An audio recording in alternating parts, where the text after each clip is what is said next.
Arman Tsarukyan opened up for the first time about withdrawing from his highly anticipated rematch with Islam Makhachev during an interview on the Jackson podcast. He revealed that a persistent back injury forced him to make the difficult decision to pull out. The issue started during training camp, and despite doctors trying to treat it with physical therapy, nothing seemed to work. After the press conference, Arman said his back started to feel slightly better, which gave him some hope of making it to fight night. However, once he began the grueling process of cutting weight, the pain came back even worse. Running in particular made it unbearable, and he ultimately had to prioritize his health over competing. Arman expressed frustration at the timing, knowing this fight was a massive opportunity to show how much he's improved since their first meeting. However, he also made it clear that fighting at anything less than 100% wasn't an option. While disappointing, fans are eager to see him recover and come back stronger. Wednesday I had my evening training session here in Jackson gyms, and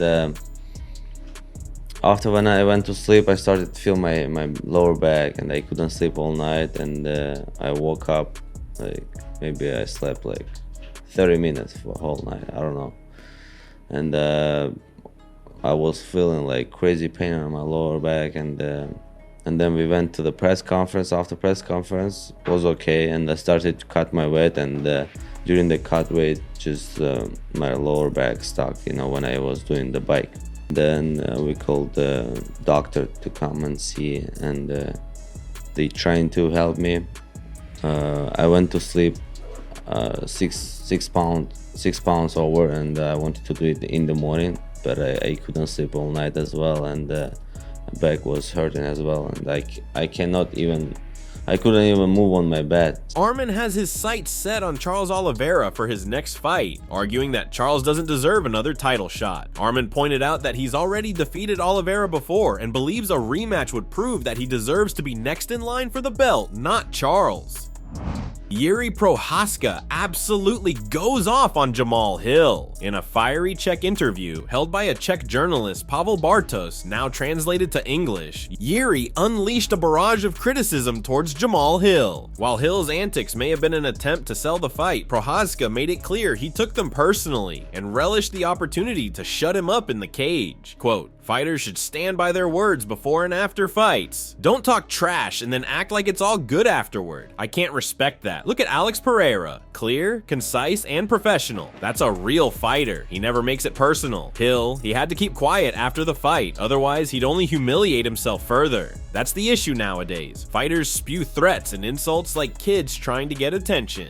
Then after the fight, they're patting you on the back like none of it happened. No, not with me, I don't forget. Hill showed his immaturity, even though he's older than me. That's not me trying to insult him. That's just the truth." End quote. The aftermath revealed a different side of Hill. Jiri invited him for a drink, but he didn't shy away from venting frustration over his own friends, who were supposed to celebrate with him but ended up sleeping off their jet lag. Quote, "They pissed me off. After the fight, they just wanted to sleep. I had a beer, bought Hill a shot of vodka, and we shared a victory cigarette at an Irish bar. Then it was lights out. Honestly, it's better that way. If those two idiots from HOSPITALIZED had been awake, things would have gotten out of control. Jamahal told me he was rooting for my career, said he hopes I knock out Pereira and take back the belt. I just raised my glass and told him, cheers, mate. We ride together, fight together, drink together." End quote. After all, Jiri made it clear that he and Hill are on good terms now, but he didn't hold back from pointing out the facts. For Prochazka, the fight wasn't just about settling business in the cage, it was about exposing Hill for what he saw as childish behavior. While Hill's trash talk may have stirred hype, Jiri's words and actions made one thing clear. In his world, respect is earned, not performed.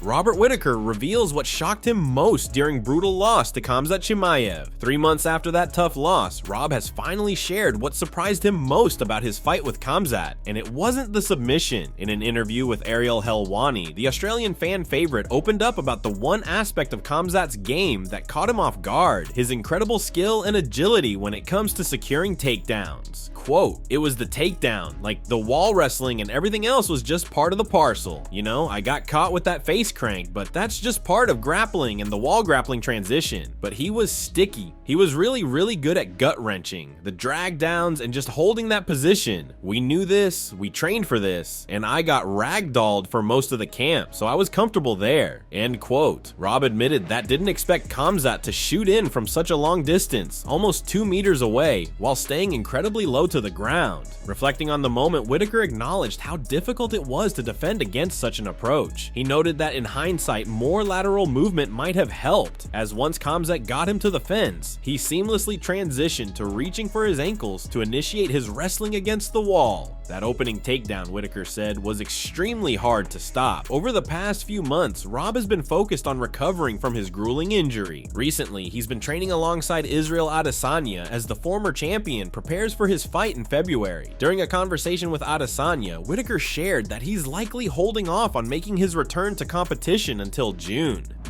Khamzat Chimaev's tough run doesn't seem to let up. It was recently revealed that the rising UFC star is facing yet another health crisis. However, this time, the situation has taken an alarming twist. His manager has suggested that foul play might be involved. Once hailed as one of the most electrifying prospects in MMA, Khamzat burst onto the scene with frequent fights, dominant performances, and a rapid climb toward title contention. However, in recent years, a mix of obstacles, like legal troubles that kept him from traveling to the US and ongoing health issues, has slowed his momentum. The last time Khamzat had to pull out due to health issues was in 2024, when he was forced to withdraw from a highly anticipated bout with Robert Whittaker after a severe illness left him hospitalized for days. Now, his manager, Matty Sheamus, reveals something far more sinister. Speaking with the Russian MMA platform MMA Brotherhood, Matty stated, quote, "We need to get medically evaluated first. He's in the hospital right now. But one of the possible reasons we're considering is poisoning, specifically food poisoning. At this point, I honestly don't believe this was an accident." End quote. Matty's claim of intentional foul play has shaken the MMA community. When asked how this could impact Chimaev's future UFC fights, Matty responded with, quote, "Likely not happening anytime soon." End quote. The UFC hasn't issued an official statement yet, and the details are still unclear. Fans are left wondering what this means for Khamzat's future and whether he can overcome yet another setback in his already rocky career. What's your take on this? Could foul play actually be a factor, or is it just another unfortunate twist in Khamzat's story?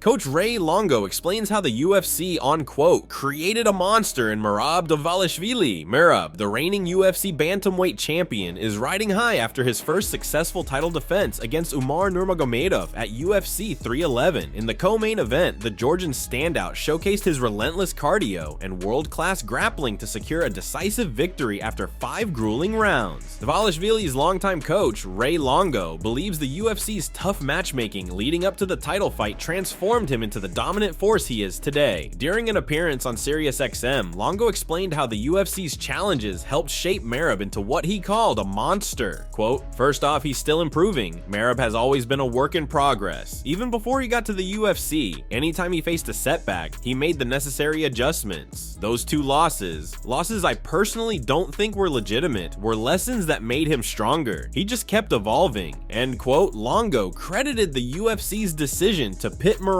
against a series of elite opponents on his road to the title. Quote, "They put a who's who of killers in front of him, probably thinking they'd stop him. But Merab walked through fire. He beat them all, gained confidence, and became the fighter you see today. It's that old saying, whatever doesn't kill you makes you stronger, and he's the perfect example of that." Merab earned his title shot after an impressive 10-fight win streak that included victories over Henry Cejudo, Jose Aldo, and Peter Yan. He made the most of his golden opportunity, defeating Sean O'Malley via unanimous decision in September 20th, 24 to claim the bantamweight crown. Now, with 1 title defense under his belt, Dvalishvili has cemented his place at the top of the division while proving to be one of the most dangerous fighters in the sport. Looking ahead, Merab has several exciting options for his next fight. A rematch with Sean O'Malley could be highly anticipated and electrifying. A champ versus champ fight against flyweight king Alexander Pantoja would be a chance for Merab to add another champion to his resume. Meanwhile, a rematch with Peter Yan remains a compelling option. No matter the choice, Dvalishvili's relentless style and growing dominance promise another thrilling chapter in his career.